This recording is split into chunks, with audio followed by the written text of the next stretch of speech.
Gold trusted gold buyers మీరు తాకట్టు పెట్టిన బంగారాన్ని విడిపించి ఈ రోజు ఉన్న మార్కెట్ ధరకు కొనబడను. ఈ సమస్యకు అంత మూలం మహమ్మద్ అలీ జిన్నా. మహాత్మా గాంధీ చెప్పాడు, మత సామరస్యం ఉన్న దేశం మనది, గంగా జమున తెహజీబు. జమున అంటే బంగ్లాదేశ్లో ఉన్న గంగా. అయితే మనం కలిసి ఉందాము అని చెప్తే జిన్నా వినలేదు. అప్పుడు బ్రిటిష్ వాళ్ళు స్వాతంత్రం ఇచ్చే ముందు విడదీశారు. జిన్నా యొక్క రిక్వెస్ట్ మీద పాకిస్తాన్ సపరేట్ చేశారు. ఎందుకంటే ఎక్కువ మంది ముస్లిమ్స్ ఉన్నారు మా కంట్రీలో, అక్కడ ఎక్కువ మంది హిందువులు ఉన్నారు, మాకు ఇద్దరు కుదరదు కాబట్టి మాకు సపరేట్ చేయాల్సిందే అని పట్టుబట్టాడు. దాని మీద నిరాహార దీక్ష కూడా చేశాడు గాంధీ, దాన్ని ఆపడానికి. ఎంత చేసినా కూడా వినలేదు. లాస్ట్ సర్దార్ పటేల్ కూడా ఈయన దగ్గరకు వచ్చి, గాంధీ దగ్గరకు వచ్చి, ఆయన చెప్తే మొండోడు వినట్లేదు, ఇవాళ అనుకున్నట్టే విడిపోనియండి, మనమేం చేస్తాము. రక్తపాతం జరిగింది అప్పుడు బాగా. దానికి అంతటి కారణం జిన్నానే. పోనీ జిన్నా అధికారంలోకి వచ్చామన్నా 2-3 సంవత్సరాలు ఉన్నాడా అంటే లేడు. స్వాతంత్రం వచ్చిన తర్వాత కరెక్ట్ పట్టుమని 4 నెలలు కూడా లేడు. ఆగస్టు 14th వాళ్ళకి స్వాతంత్రం వచ్చింది పాకిస్తాన్. ఆయన చచ్చిపోయింది August next year September 12th. అంటే 1 ఇయర్ కంటే ఎక్కువ బతకలేదు ఆయన. అనారోగ్యంగా ఉండి కూడా ఈ చిచ్చు పెట్టాడు 2 దేశాల మధ్య. ఇక్కడున్న ముస్లిమ్స్ కూడా విడిపోవద్దని అన్నారు, బట్ ఆయన వినలేదు. ఆయన అది దానికి కారణం ఏంటంటే ఆ రోజు రాజా హరిసింగ్ అని చెప్పి కాశ్మీర్ పాలకుడు. బ్రిటిష్ వాళ్ళు 3 ఆప్షన్స్ ఇచ్చారు. స్వతంత్రంగా ఉంటే ఉండొచ్చు, లేదా పాకిస్తాన్లో కలవచ్చు, లేదా భారతదేశంలో కలవచ్చు. కాశ్మీర్కి ఏంటంటే అటు బౌండరీ పాకిస్తాన్, ఇటేమో ఇండియా. కాబట్టి వాళ్ళు ఏం చేస్తారంటే అటు ముస్లింలంతా అక్కడ ఉన్న వాళ్ళు పాకిస్తాన్తో కలవమని, హిందువులంతా జమ్మూలో హిందువులు ఎక్కువ ఉంటారు, శ్రీనగర్లో ముస్లిమ్స్ ఎక్కువ ఉంటారు, వాళ్ళేమో ఇండియాలో కలవమని. లాస్ట్కు రాజు హిందువు కాబట్టి ఆ రక్తపాతాన్ని ఆపడానికి ఆయనే సంతకం పెట్టాడు. సంతకం పెట్టిన తర్వాత ఆ రక్తపాతం కంటిన్యూ అయింది, ఆపలేదు. కాకపోతే భారత సైన్యం సపోర్ట్గా వచ్చింది రాజుకు, ఆ రక్తపాతాన్ని ఆపడానికి ప్రయత్నం చేశారు. కానీ ఆ రోజు నుంచి ఈ రోజు దాకా ఆ కాశ్మీర్ మీద మాకు హక్కు ఉంది అని చెప్పేసి చేస్తున్నారు. మీరు ఆశ్చర్యపోతారు దీనికి ఎవరు కారణం అని అంటే, మహమ్మద్ జిన్నా చనిపోయింది కదా. మరి ఎవరు కారణం? రాజకీయాలు. 48 గంటల కింద పాకిస్తాన్ డిఫెన్స్ మినిస్టర్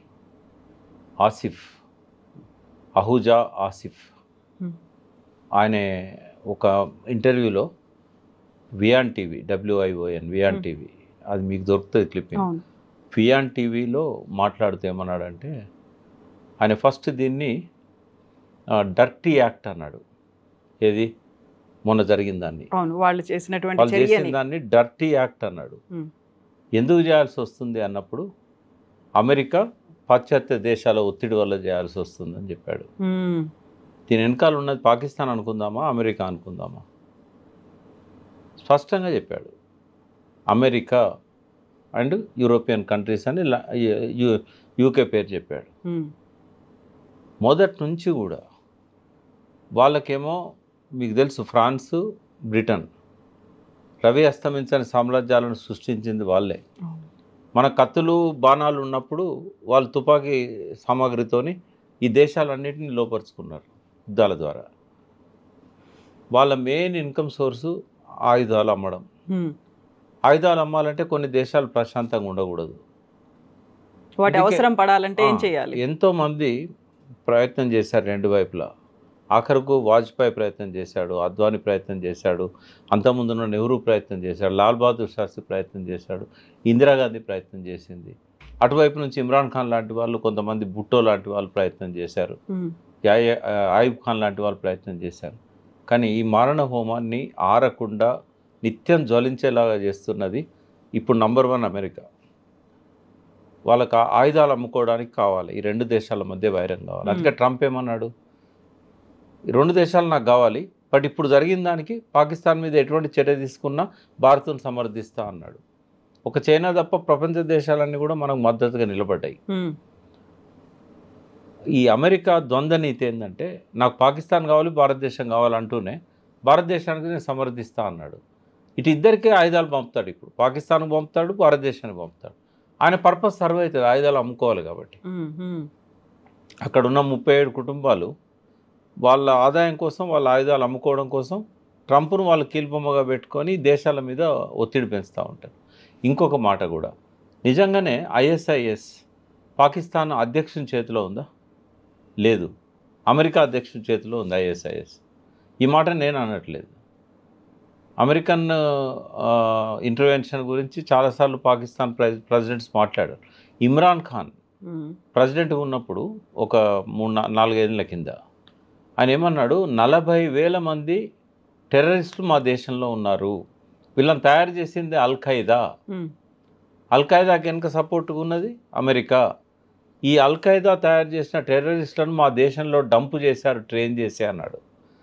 రెండవది ఏమన్నాడు, మా మిలిటరీ ఏదైతే ఉన్నదో వాళ్ళతో ఎక్సెస్లో ఉంది, ఈ టెర్రరిస్టులకు గన్లు ఇచ్చింది ప్రోత్సహిస్తున్నదంతా కూడా మా ప్రభుత్వం యొక్క మా ఆర్మీ. మీకు లైవ్గా దొరుకుతాయి క్లిప్పింగ్స్. ఇమ్రాన్ ఖాన్ ఆ దేశ అధ్యక్ష హోదాలో మాట్లాడింది, నిన్న మొన్న ఆసిఫ్ మాట్లాడింది. 40,000 మంది టెర్రరిస్టులను ISIS అమెరికా సహాయంతో అక్కడున్న ఆర్మీ, పాకిస్తాన్ ఆర్మీ వాళ్ళని ట్రైన్ చేస్తున్నది, వాళ్ళని పంపిస్తున్నది, వాళ్ళకు ప్రోగ్రామ్ ఇస్తున్నది. లష్కర్-ఏ తోయిబా, అల్-ఖైదా, జైషే మహమ్మద్, ఇప్పుడు కొత్తగా టీఆర్ఎఫ్ ఎప్పుడు పుట్టింది? ఆర్టికల్ 370 రద్దు చేసి నాడు పుట్టింది. ఈ 4 ఏళ్ళ నుంచి సమయం కోసం వేచి ఉన్నారు. అడపదడప 4-5 ఇన్సిడెంట్లు చేశారు, కానీ పెద్ద ఎత్తున 26-28 మందిని చంపింది ఇదే ఫస్ట్ టైం. ఇక్కడ ల్యాప్సెస్ కూడా ఉన్నాయి, సెక్యూరిటీ ల్యాప్సెస్ చాలా ఉన్నాయి. ఎందుకంటే మోడీ గారి మీద నమ్మకంతో మేము వచ్చాము అని చెప్పింది ఒక ఆవిడ. మేము కూడా అనుకున్నాం, మా ఫ్యామిలీ కాశ్మీర్ ఎన్నడూ పోలేదు, లడాక్ పోయినాం, సింధు నదిని చూసాం, మా అమ్మ చనిపోయినప్పుడు అస్థికలను నిమజ్జనం చేసాం. కానీ చైనా బార్డర్ దాకా పోయినాం, ప్యాన్గాంగ్ లేక్ అని 3 Idiotsలో ఉంటుంది లాస్ట్లో, అక్కడ దాకా కూడా పోయినాం. ప్రశాంతంగానే ఉంది లడాక్ కానీ, లే కానీ, ఎక్కడ చూసినా ఆర్మీ ఉంది, పర్యాటక ప్రదేశాల్లో కూడా ఆర్మీ ఉంది. బట్ అందరం కూడా ఏమనుకున్నామంటే శ్రీనగర్ కూడా పోవాలి, మా అమ్మాయి పిల్లలు కూడా పోయారు లాస్ట్ ఇయర్, అంత ప్రశాంతంగా వదిలాడి మీరు ఎన్నడూ పోలేదు పోండి అని అన్నారు. కానీ ఇటువంటి సంఘటన జరుగుద్దని ఎవరం అనుకోలేదు. ఎందుకంటే 5 ఏళ్ళ నుంచి ఆర్టికల్ 370 రద్దు అయిన తర్వాత మారణ హోమం జరుగుద్ది అనుకున్న శ్రీనగర్ ప్రశాంతంగా ఉన్నది. 1-2 ఇన్సిడెంట్స్ తప్ప అంటే మ్యాసివ్గా ఇట్లా వచ్చిన మ్యాసకార్ అయితే కనబడలేదు. జాతీయ జెండా ఎగరేస్తున్నారు, ఎన్నికలు జరిగాయి, కొత్త ప్రభుత్వం ఏర్పడింది. సో మోడీకి అందరూ కూడా మంచి జేజేలు చెప్పారు, బాగా జరుగుతున్నది అనుకున్నారు. అయితే ఈ పర్టికులర్ ఇన్సిడెంట్ సంబంధించి ల్యాప్సెస్ ఏంటంటే, ఒకటి రోడ్ లేదు అక్కడికి, కాలినడకన రాళ్ళల్లో నుంచి పోవాలి, గుర్రాలు ఎక్కి పోవాలి. పైకి వెళ్ళిన తర్వాత మినీ స్విట్జర్లాండ్ అనేది అనుకుంటున్నారో అక్కడ ఒక్క పోలీసు లేడు, ఇది లేదు. అవతల పక్కన చైనా బార్డర్ ఉంది, రావడానికి ఆస్కారాలని అటు పక్క నుంచి. ఏ రకమైన జాగ్రత్తలు తీసుకోకుండా గాలికి వదిలేశారు. మన తెలంగాణ నుంచి 80 మంది పోయారు. వాళ్ళంతా ఇంకొక సాయంత్రం పూటనో తెల్లవారో ఆ ప్లేస్ పోయేవాళ్ళు. శ్రీనగర్లో హోటళ్ళల్లో ఉన్నారు. వీళ్ళంతా కపిల్ చిట్ ఫండ్ సంబంధించిన వాళ్ళు. వాళ్ళ పేపర్లో వచ్చింది. ఇవాళ వాళ్ళు కర్ఫ్యూ వల్ల బయటికి రాలేని పరిస్థితి. ఆ హోటళ్ళని వాళ్ళు పహల్గామ్లో పోవాల్సిన పరిస్థితి ఉండే. కొంచెం లేట్ అయి ఉంటే ఈ 80 మందిలో 50 మంది చనిపోయేవాళ్ళు. అంటే ఇంత వాళ్ళని అడిగితే ఏమంటారంటే, మోడీ అంత ప్రశాంతంగా ఉందంటే మేము ధైర్యంగా వచ్చాము. కానీ ఎందుకో అక్కడ వీళ్ళు పరిశీలించాలి, ఎక్కడ ల్యాప్సెస్ ఉన్నాయి, ఎందుకు ఉన్నాయి. అటువంటి మంచి ప్లేస్కు కనీసం రోడ్ లేకపోవడం ఏందమ్మా? మినీ స్విట్జర్లాండ్ అని చెప్పబడే పహల్గామ్కి శ్రీనగర్ దగ్గరలో ఉంది, ఒక రోడ్ లేదు. 20 నిమిషాలు వాడు గుర్రాలు నడిపేవాడు వచ్చి ఇన్ఫర్మేషన్ ఇస్తే మళ్ళీ 20 నిమిషాలు వీళ్ళు పోవడానికి అయింది. అంటే దాదాపు గంట లేట్గా పోయారు. అయినా వాళ్ళని పట్టుకోలేకపోయారు. పైనుంచి హెలికాప్టర్లో వాళ్ళ కోసం వెతికి పట్టుకునే అవకాశం ఉన్నా కూడా వీళ్ళు చేయలేకపోయారు. సో ఇవన్నీ ల్యాప్సెస్. అయితే తర్వాత పరిణామాలు, మోడీ గారు సౌదీ అరేబియా నుంచి అది క్యాన్సిల్ చేసుకొని వెంటనే దిగి ఎయిర్పోర్ట్లో మీటింగ్ పెట్టారు డిఫెన్స్ మినిస్టర్ అండ్ అమిత్ షాతో. ఏం నిర్ణయాలు తీసుకున్నారు? సింధు జలాలను ఆపేస్తాం, గేట్లు కూడా బంద్ చేశారు కదా 4ని. అసలు లేదమ్మా మన చేతిలో. సింధు జలాలను ఎక్కడ ఆపుతారు, ఎట్లా ఆపుతారు? ఇప్పుడు దాని గురించి మనం డీటెయిల్గా పోవాలి. సింధు జలాల ఒప్పందం 1960లో జరిగింది. ఇండస్ రివర్ అంటాం. ఇండస్ రివర్ టిబెట్లో మానస్ సరోవర్లో పుడుతుంది. మానస్ సరోవర్ నుంచి హిమాలయాస్ నుంచి మనకు కనబడేది ఎక్కడ, ఇండియాలో మనకు కనబడేది ఎక్కడ? ప్రధానమైన సింధు నది. అంటే ఓన్లీ చిన్న ప్రాంతము లే అనే ఒక సిటీ ఉంది. లే అనే సిటీ అది లడాఖ్లో ఉన్నది. అక్కడ మాత్రమే మనకు సింధు నది కనబడుతుంది. అక్కడ కొద్ది దూరమే. మనకు దాని మీద డ్యామ్ కట్టే పరిస్థితి లేదు, డ్యామ్ కట్టిన ఆ నీళ్ళను వాడుకునే పరిస్థితి లేదు. ఎటు చూసినా గుట్టలు, ఆడ సారవంతమైన భూములు లేవు, అన్ని హిల్స్ వ్యాలీసే. సో మనం కట్టుకోలేదు. ఎవరు కట్టారు? కింద పాకిస్తాన్ కట్టుకున్నది. పంజాబ్ అంటే ఏంది? 5 నదులు. నదులు ఏంటంటే రావి, బియాస్, సట్లెజ్, జీలం, చినాబ్. ఈ 5 నదులు కలిస్తే పంజాబ్. పంజాబ్ను 2గా డివైడ్ చేశారు. వెస్ట్ పంజాబ్ పాకిస్తాన్లోకి వెళ్ళిపోయింది, ఈస్ట్ పంజాబ్ మనకుంది. ఈస్ట్ పంజాబ్లో 3 నదులు ఉంటాయి, రావి, బియాస్, సట్లెజ్. వెస్ట్ పంజాబ్లో జినాబ్, చీలం. అయితే ఆ ఒప్పందంలో అప్పుడు ఆయుబ్ ఖాను, నెహ్రూ 1960లో రాసుకున్నది ఏంటంటే చినాబ్, జీలం మీ దగ్గర ఉన్నాయి, వాటి వాటర్ను మీరు సంపూర్ణంగా వాడుకోండి. సింధు నది కూడా మా దగ్గర వాడుకోవడానికి అవకాశం లేదు, ప్రధాన సింధు నది మీ దగ్గరనే ఎక్కువ భాగం ప్రవహిస్తుంది సారవంతమైన భూముల మధ్యలోకి వెళ్ళి, అది మీరే వాడుకోండి, డ్యామ్ కట్టుకోండి. మా దగ్గర ఉన్నది రావి, బియాస్, సట్లెజ్ ఉపనదులు. ఇవి పంజాబ్, హర్యానా ప్రాంతంలో ఉంటాయి. సో ఈ నీళ్ళని మేము వాడుకుంటాం. ఇది ఒప్పందం. అయితే మనం డ్యాములు కట్టుకున్నాం రావి, బియాస్, సట్లెజ్ మీద, బాక్రానంగల్ డ్యామ్ ఇవన్నీ. అక్కడనేమో వాళ్ళు కట్టుకున్నారు జినాబ్, జీలం, చినాబ్. కానీ మెయిన్ నది మీద అక్కడే ఉంది డ్యామ్. అయితే ఇప్పుడు మనము కొత్తగా డ్యామ్ కట్టి గేట్లు బంద్ చేస్తే తప్ప వాళ్ళకు నీళ్ళు ఇవ్వలేని పరిస్థితి. నిన్న రిలీజ్ చేసినటువంటి వీడియోలో గేట్లు క్లోజ్ చేసావు అనేది రావి, బియాస్ ఏవైతే సింధు నదిలోకి నీళ్లు పోతున్నాయో వాటిని ఆపారు. యాక్చువల్గా సింధు నది ఈ ఉపనదులే కాకుండా ప్రధానంగా కూడా ఆ నదిలోకి చాలా కొండల నుంచి, హిమాలయాస్ నుంచి చాలా వాటర్ వస్తూ ఉంటుంది. అది ఇప్పుడు పెనిన్సులర్ రివర్ కాదు, అది హిమాలయాస్లో మంచు కరిగితే నీళ్లు ప్రవహిస్తూ ఉంటాయి. 24 గంటలు 365 రోజులు మంచు కరుగుతూనే ఉంటుంది, నీళ్లు పోతూనే ఉంటాయి. గ్లోబల్ వార్మింగ్ వల్ల ఇంకా ఎక్కువ పోతున్నాయి. ఎట్లా ఆపగలుగుతావని నేను అడుగుతున్నా. ఇప్పుడు ఒకవేళ దగ్గర నువ్వు డ్యామ్ కట్టినావు అనుకో, ఎత్తు డ్యామ్ కట్టాలి, దాన్ని ఆపాలంటే కొన్ని వందల టీఎంసీలు స్టోర్ చేయాలి.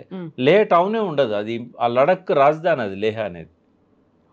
ఇవాళ వాళ్ళకి స్వయం ప్రతిపత్తి ఇచ్చారు లే అనేది. మరి ఎట్లా అక్కడ ఆపగలుగుతాం? మిలిటరీ స్థావరాలు కూడా చాలా ఉంటాయి అక్కడ, ఆపడానికి లేదు. ఇప్పుడు మనం ఆపాలంటే ఇప్పుడు డ్యామ్ మొదలుపెట్టి ఒక 20 ఏళ్ళు కట్టిన తర్వాత కానీ ఆపలేం మనం. కాబట్టి అది ఆ బెదిరింపు అనేది ఏదైతే ఉందో వాస్తవంగా అది అమలు చేయరానిది. రావి, బియాస్, సట్లెజ్ నుంచి నీళ్ళను వదలడం ఆపొచ్చు, అది ఎంత ఆపుతావు నువ్వు? ఎక్కువ నీళ్ళు వచ్చినప్పుడు అది కూడా వదిలిపెట్టాల్సి వస్తుంది. ఇక మళ్ళీ ఎక్కడ డ్యాములు లేవు కదా, అది స్వేచ్ఛగా ప్రవహిస్తూనే ఉంటుంది. అయితే వాళ్ళ వ్యవసాయం మొత్తం ఆధారపడ్డది సింధు నది మీదనే. సింధు రాష్ట్రమే ఉంది ఆడ. అయితే సారవంతమైన భూములు దాదాపు 4 కోట్ల ఎకరాలు ఉన్నాయి అక్కడ. 4 కోట్ల ఎకరాల సారవంతమైన భూమి ఉంది అక్కడ. ఈ 4 కోట్ల ఎకరాల సారవంతమైన భూమిలో 94% నీటిపారుదల ఉన్న భూమిలో 94% సింధు నది నీళ్ళే.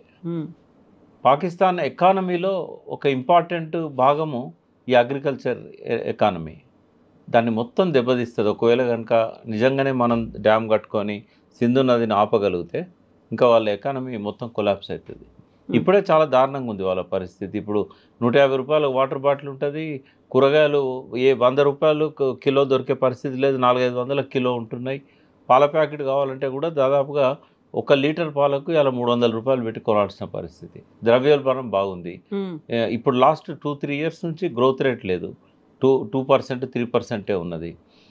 ఇంప్రూవ్ చేసే అవకాశాలు కూడా లేవు. మేజర్ రెవెన్యూస్ అన్నీ కూడా ఆయుధాలు కొనుగోలు కోసం పెడుతున్నారు. దాదాపు 40-50 ఏళ్ళ నుంచి వాళ్ళ మేజర్ బడ్జెట్ అంతా అమెరికాకు సమర్పయామి.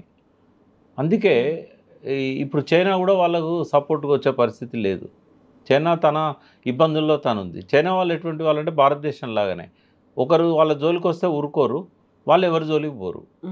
కాబట్టి ఈ పరిస్థితుల్లో ఏంటంటే, ఒకటి ఎకనామికల్గా పాకిస్తాన్ బాగా దెబ్బతినుంది. సింధు జలాలు ఆపడం వల్ల, అంటే రావి, బియాస్ నుంచి కూడా నీళ్లు సింధులోకి వదలకపోతే కొంత దెబ్బతింటుంది అక్కడ అగ్రికల్చర్ అనేది. ఫ్యూచర్లో కనుక ఇదే కంటిన్యూ అయితే అసలు పాకిస్తాన్కి అసలు వాటర్ చుక్కపోకుండా కూడా ఎక్కడి నుంచైనా డైవర్ట్ చేయగలిగే టెక్నాలజీని మన దగ్గర తెచ్చుకోవచ్చు. కాబట్టి ఇవన్నీ సమస్యలు పాకిస్తాన్కు ఉంటాయి. అయితే వాళ్ళ దగ్గర కూడా అసలు వాళ్ళు ఆ తలలో ఆ జ్ఞానం ఉండి మాట్లాడుతున్నారా, లేకుంటే ఇష్టం వచ్చినట్టు మాట్లాడుతున్నారా? ఎప్పుడైతే ఈ ఒప్పందం రద్దు అని చెప్పి మోడీ చెప్పారో, మేము సిమ్లా ఒప్పందాన్ని కూడా మేము రద్దు చేస్తున్నాం అన్నారు. అవును, అది ఎవరికి నష్టం? సిమ్లా ఒప్పందం గురించి చెప్తాం. 1971లో పాకిస్తాన్తో వార్ వచ్చింది మనకు. ఎందుకు? బంగ్లాదేశ్ లక్షల మందిని చంపేస్తున్నారు ఆడ పాకిస్తాన్ ఆర్మీ పోయి, వాళ్ళని ఊచకోతకు వస్తున్నారు. దానికి కారణం ఏంటి తెలుసా మీకు? పాకిస్తాన్లో జరిగిన ఎన్నికలలో బంగ్లాదేశ్లో 99% సీట్లన్నీ కూడా ఆ రోజు షేక్ ముజిబుర్ రెహమాన్ వాళ్ళకు వచ్చినాయి, ఆ పార్టీకి వచ్చినాయి. ఇక్కడనేమో వాళ్ళకు కొన్ని వచ్చినాయి, ఇక్కడ మిగతాయి యాయా ఖాన్ అనుకుంటా అప్పుడు ఆ పార్టీకి వచ్చినాయి పాకిస్తాన్. ఈ అధికారం ఎవరికి రావాలి అంటే బంగ్లాదేశ్ వాళ్ళు పాకిస్తాన్ పరిపాలన చేయాలి, ఎందుకంటే ఎక్కువ సీట్లు వాళ్ళు గెలిచి మెజారిటీ వాళ్ళకు వచ్చినాయి, వర్టికల్గా డివిజన్ వచ్చింది. సో దాంతో ఏంటంటే యుద్ధానికి సిద్ధమైండు, బంగ్లాదేశ్లో ఊచకోత పోసాడు. లక్షల మంది మన గంగా నది, దాన్ని ఏమంటాము ఇందాక నేను అన్నాను, జమునా నది దాటి మన దగ్గరికి వచ్చి కలకత్తాలో వచ్చారు. లక్షల మంది వచ్చారు కాంతిశీకుల్లాగా, చిన్న చిన్న పిల్లల్ని ఊచకోతకు వస్తున్నారు, స్టూడెంట్స్ని చంపేశారు. ఇదంతా చూసి ఇందిరాగాంధీ ఏం చేసిందంటే ఆర్మీని పంపి జనరల్ మానిక్ షా పంపించేసి ఎదుర్కొన్నది పాకిస్తాన్ ఆర్మీని. సో లాస్ట్కు సరెండర్ అయిపోయింది యాయా ఖాన్. సరెండర్ అయిపోయి చేతులు ఎత్తేసిండు, ఇంకా నా వల్ల కాదు అని చెప్పేసి. మీరు దీని గురించి పూర్తి వివరాలు నెట్ఫ్లిక్స్ అనుకుంటా మానిక్ షా మీద ఒక ఫిల్మ్ వచ్చింది, అయితే అందులో మనకు క్లియర్ కనబడుతుంది. సో అప్పటి వార్తలు కూడా మనం తెలంగాణ కూడా సాక్రిఫైస్ చేసింది ఇందిరాగాంధీ కోసం. ఏంటంటే ఉద్యమాన్ని ఆపేసినప్పుడు 69 ఉద్యమం ఆగిపోవడంలో ఒకటి మ్యాసకర్ ఒకటే కాదు, ఇక్కడ 369 మంది బుల్లెట్ల దెబ్బతినడం వల్ల ఆగింది అని అన్నారు కదా, అది అర్ధ సత్యం. పూర్తి సత్యం ఏంటంటే ఇందిరాగాంధీ రాజమండ్రి జైల్లో ఉన్న కొండలక్ష్మణ్ బాపూజీని, చెన్నారెడ్డిని ఢిల్లీకి పిలిపించుకొని సుప్రీంకోర్టు ద్వారా బెయిల్ ఇప్పించి ఆమె కూర్చొని మాట్లాడి, నేను బంగ్లాదేశ్ విషయంలో యుద్ధం చేస్తున్న పాకిస్తాన్తోని, ఇప్పుడు ఈ టైంలో మీరు ఇక్కడ ఇట్లా చేయడం అనేది చికాకుగా ఉంటుంది, మీరు ఆ ఒక్క కోరిక తప్ప ఏదైనా కోరండి, ఈ యుద్ధం అయిపోయిన తర్వాత ఆలోచిద్దామని చెప్పి చెన్నారెడ్డిని బాపూజీని, వాళ్ళే మెయిన్ లీడర్స్ ఉండ్రి, వాళ్ళని ప్రశాంతంగా ఉండమని చెప్తే ఆగిపోయింది. అప్పుడు తెలంగాణ సహకరించాం. అంటే ప్రతిసారి కూడా పాకిస్తాన్తో 3 సార్లు యుద్ధం వచ్చింది. కార్గిల్ యుద్ధం లాస్ట్ యుద్ధం, అంతకంటే ముందు పాకిస్తాన్ బంగ్లాదేశ్ సమస్య 71, అంతకంటే ముందు 64, లాల్ బహదూర్ శాస్త్రి, నెహ్రూ. 3 సార్లు కూడా భారత ప్రజలంతా కూడా ప్రభుత్వానికి సంఘీభావం చెప్పారు. ఇప్పుడు కూడా మళ్ళీ యుద్ధం వస్తున్నది, అయితే వస్తున్నది. అయితే 71 యుద్ధం అప్పుడు ఏమైందంటే ఆ బంగ్లాదేశ్ను కాపాడడానికి చొచ్చుకొని పోయారు మన సైన్యం పాకిస్తాన్లోకి, ఇటు వెస్ట్ పంజాబ్ అని చెప్పాను కదా అటువైపు, తర్వాత హిమాలయాస్లో కూడా. ఎంత దూరం పోయారంటే దాదాపు 13,000 చదరపు కిలోమీటర్లు. మేము ఇక సరెండర్ అవుతున్నాము, మా భూభాగం మాకు ఇవ్వండి, అంత దూరం లోపలికి వచ్చారు కదా. పాక్ ఆక్రమిత కాశ్మీర్నేమో వాళ్ళు వదలరు. కానీ ఇందిరాగాంధీ ఏం చేసింది, ఎక్కడో ఒక ఫుల్ స్టాప్ ఉండాలి, మనం పాకిస్తాన్ ఆక్రమించుకోవడానికి కాదు కదా యుద్ధం చేసింది, కాబట్టి ఆ పాక్ ఆక్రమిత కాశ్మీర్ 48 నుంచి వాళ్ళ దగ్గర ఉంది, దాన్ని పక్కకు పెట్టి ఈ 13,000 చదరపు కిలోమీటర్లను వాళ్ళకు వదిలేసింది. వదిలేసి ఒక లైన్ ఆఫ్ కంట్రోల్ అని ఒక గీత గీశారు, ఎల్ఓసి గీత గీసి వెనక్కి వచ్చేసారు. వీడికి ఏమన్నా దిమాక్ ఉందా? వాడు సిమ్లా ఒప్పందాన్ని రద్దు చేస్తే ఏమవుతుంది, ఎల్ఓసి అనేది ఉండదు, ఇక మనం ఎంత దూరం అయినా పోవచ్చు. మనం వానికి ఇచ్చిన భూమిని ఇవాళ వాడు వదులుకున్నాడు ఈ ఒప్పందాన్ని రద్దు చేసుకోవడం ద్వారా, అది మనది అవుతున్నట్టే. అంటే వాడు ఎక్కిన కొమ్మని నరుక్కున్నాడు. ఇప్పుడు మళ్ళీ మన సైన్యం స్వేచ్ఛగా పోతుంది, there is no line of control. ఆ గీత గీసిన దాన్ని రద్దు చేసుకున్న తర్వాత ఏముంటుంది ఇంకా. కాబట్టి యుద్ధానికి ఒక తెర తీసినట్టు అయింది దాంతో. తర్వాత ఇవాళ ట్రంప్ సపోర్ట్ ఇవ్వడము, ఇజ్రాయెల్ సపోర్ట్ ఇవ్వడం, ఫ్రాన్స్ సపోర్ట్ ఇవ్వడం, అన్ని ఈజిప్ట్ దగ్గర నుంచి అన్ని దేశాలు మనకు సపోర్ట్ ఇవ్వడం వల్ల మోడీకి ఎక్కడ లేని కొండంత బలం వచ్చింది. నాకు తెలిసి ఆర్ఎస్ఎస్ మొదటి నుంచి కూడా అఖండ భారత్ అని వాళ్ళకు స్లోగన్ ఉంది. ఈ బర్మా కానీ, నేపాల్ కానీ, ఈ తర్వాత బంగ్లాదేశ్ కానీ, తర్వాత పాకిస్తాన్ కానీ, ఆఫ్ఘనిస్తాన్ కానీ, గాంధార దేశం, ఇవన్నీ కూడా మనదే భారతదేశమే అనేది గోల్వాల్కర్ గారు పాంచజన్యంలో చెప్పారు, బంచ్ ఆఫ్ థాట్స్. కాబట్టి నాకు తెలిసి మోడీ గారికి ఆర్ఎస్ఎస్ సిద్ధాంతాన్ని అమలు చేయడానికి ఇంతకంటే మంచి అవకాశం అయితే రాదు. కాబట్టి చరిత్రలో ఇదొక మొన్నటి మ్యాసకర్ ఏదైతే ఉన్నదో అది పాకిస్తాన్ను చెరిపివేసే విధంగా అడుగులు పడుతున్నాయి. అంటే జాగ్రఫికల్గా ఇంకా పాకిస్తాన్ అనేది ఒక దేశంగా ఉంటుందా ఉండదా అనే ఒక సందిగ్ధం అనేది ఇప్పుడు వచ్చింది. ఇందులో డిఫరెంట్ వర్షన్స్ అనేవి ఉన్నాయి. ఇందులో మీరు చెప్పినట్టుగా అందులో సెక్యూరిటీ ల్యాప్సెస్ అనేవి కూడా కనిపిస్తున్నాయి. అక్కడి దాకా పోలీసులు లేకుంటే అక్కడ ఉన్నటువంటి బార్డర్ సెక్యూరిటీ ఫోర్సెస్, మిలిటరీ అక్కడికి ఎందుకు వెళ్ళలేకపోయింది అనే దాంతో పాటుగా స్థానికులు కూడా సహకరించారు అనేది ఉంది. ఆ తర్వాత అమెరికాలు కావచ్చు, రష్యానో మిగతా వాళ్ళ ఆయుధాలని అమ్ముకోవడానికి ఎంకరేజ్ చేశారు అనే దాంతో పాటుగా పాకిస్తాన్ చేస్తున్నటువంటి తప్పిదాలు, ఆ తర్వాత రాజకీయంగా ఉన్నటువంటి అనుకూలమైనటువంటి అంశాల్లో కాశ్మీర్ కూడా ఒకటి భాగంగా కనిపించింది ప్రతిసారి అనేటువంటి వాదనలు కూడా ఉన్నాయి కదా. ఇవన్నీ చూసిన తర్వాత ప్రస్తుతానికైతే అక్కడ ఆ రోజు జరిగినటువంటి సంఘటనలో పేరు అడిగారు, మతం అడిగారు, వాళ్ళని ప్యాంట్లు ఇప్పి చూపించమన్నారు, ఆ తర్వాత కల్మా చదవమన్నారు. ఇదంతా కూడా ముస్లింలు చేసిన పని. అక్కడ ఉన్నటువంటి తీవ్రవాదులు ముస్లింలు, వాళ్ళు హిందువులనే టార్గెట్గా చేసుకొని చంపేశారు అనేటువంటి ఇవన్నీ చూసిన తర్వాత మళ్ళీ భారతదేశం అంతా ఒకటిగా అయింది. ముస్లింలు కూడా మేమున్నాము, పాకిస్తాన్ని లేపేయాలి, లేకపోతే ఇక్కడ ఇలాంటి దాన్ని అనగదొక్కాలి, సర్జికల్ స్ట్రైక్స్ చేయాలి అనేది ఉంది కదా. ఈ మొత్తం ఎంటైర్ వెర్షన్లో రాజకీయ కోణం అనేది మీరు చూస్తున్నారా ఇందులో? రాజకీయ కోణం అటు సైడ్ నుంచి ఉంది. ఇది మన దగ్గర ఏం లేదు, ప్యూర్లీ మత కోణం కాదు ఇది. అది వాళ్ళు ఆ మత కోణాన్ని రెచ్చగొట్టడానికి వాళ్ళు ఇవన్నీ చేశారు ఇప్పుడు చెప్పినవి. కానీ చేయించింది అమెరికా, చేసింది ఐఎస్ఐ. ఈ ఐఎస్ఐ ఇప్పుడు పాకిస్తాన్ ఆర్మీ అనేది పాకిస్తాన్ పాలకుల చేతుల్లో లేదు, అవును, డైరెక్ట్ అమెరికా చేతుల్లో ఉన్నది. ఒకవేళ వాళ్ళ చేతుల్లోనే ఉంటే ఒక డిఫెన్స్ మినిస్టర్ డర్టీ యాక్ట్ అని ఎట్లా అంటాడు? వాళ్ళ టెర్రరిస్టులు చేసిన దాన్ని ఆయన సమర్థించుకోవాలి, లేకుంటే మీడియా ముందు మాట్లాడకుండా మౌనంగా ఉండాలి. డర్టీ యాక్ట్ అని ఎందుకంటాడు?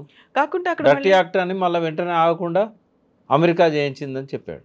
రెండు వెర్షన్స్ ఉన్నాయి కదా. ఇప్పుడు ఆర్మీ చీఫ్ కూడా మునీర్ చేసినటువంటి వ్యాఖ్యలు కూడా ఇప్పటికీ కాశ్మీర్ మా బ్లడ్లోనే ఉంది, మేము హిందువుల్లాగా మాత్రం ఉండము, అలా ఆలోచించము అనే ఒక మాట కూడా ఆయన అన్నాడు కదా.